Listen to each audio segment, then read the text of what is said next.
Hey guys, today I'm going to be making an apple tart for the first time, and I will leave the recipe I used in the description down below if you want to make along with me, I guess. If you want to do that, sure.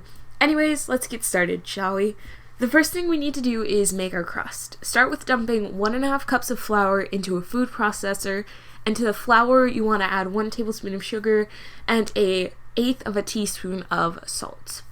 Not a lot, so just use like 1/4 teaspoon, use half of that if you don't have 1/8 of a teaspoon like me, haha. I pulsed that a couple times to make sure that it was all combined before we add, 1 stick of frozen butter. I cut mine into tiny little cubes before I froze it, so then it was easier to break down, and also I feel like trying to cut frozen butter would be really chaotic and I would probably cut my finger off. Didn't want to do that.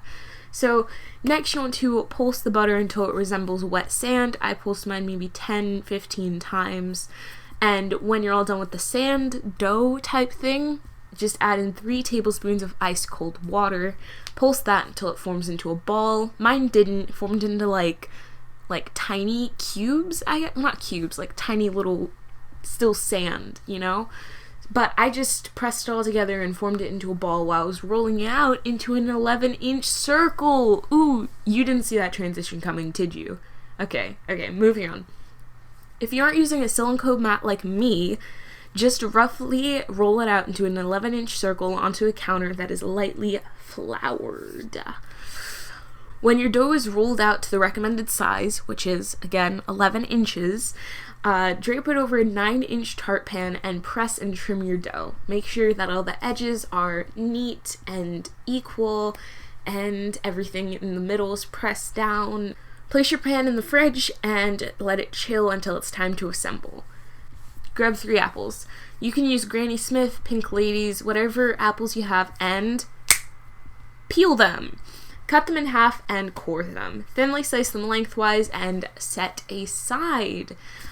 It said to quarter them in the recipe, but I felt like those were too thick, so I kind of eighth them. No, I cut the quarters in half. You know, that makes sense, right? Take all your apple slices and place them into a bowl, along with 1 tablespoon of sugar, 1 teaspoon of cinnamon, and 1 tablespoon of lemon juice. Mix all that together until all the apples are evenly coated and they look delicious. Take the pan out of the fridge and start assembling. I'm going to assemble mine in a swirly design like on the recipe, but you can do whatever you want, I guess. To swirl it, just layer the apples a little over each other, slowly moving in after every layer is finished. You can kind of see what I'm doing. I had extra apples and dough, so I made a mini one in the glass baking dish I had, and I just baked that in the toaster oven for about 40 minutes, and it came out really well, to be honest. Place your tin on a baking pan in an oven preheated to 350 degrees Fahrenheit or 175 Celsius and bake for 45 minutes to an hour. I baked mine on convection for 45 minutes, and after 45 very long minutes, it came out. Here is my apple tart. It looks really pretty, but honestly, I think I might have put it in too long, and that's the risk with baking on Celsius. Not Celsius, that's the risk with baking on Fahrenheit. Yup. I'm gonna get myself a slice, and yeah, I know I probably shouldn't have used my slicer. I'm lucky that I didn't dull my knife, but it's okay. Just use a butter knife next time, okay? That's it. And here it is. The crust fell off on the top, but it tastes amazing. The apples are sweet, and you get the cinnamon and a little bit of the lemon. That was not a word. It's okay. You understand what I was saying.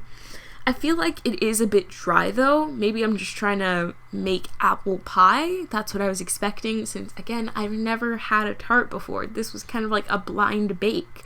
I enjoyed it, though.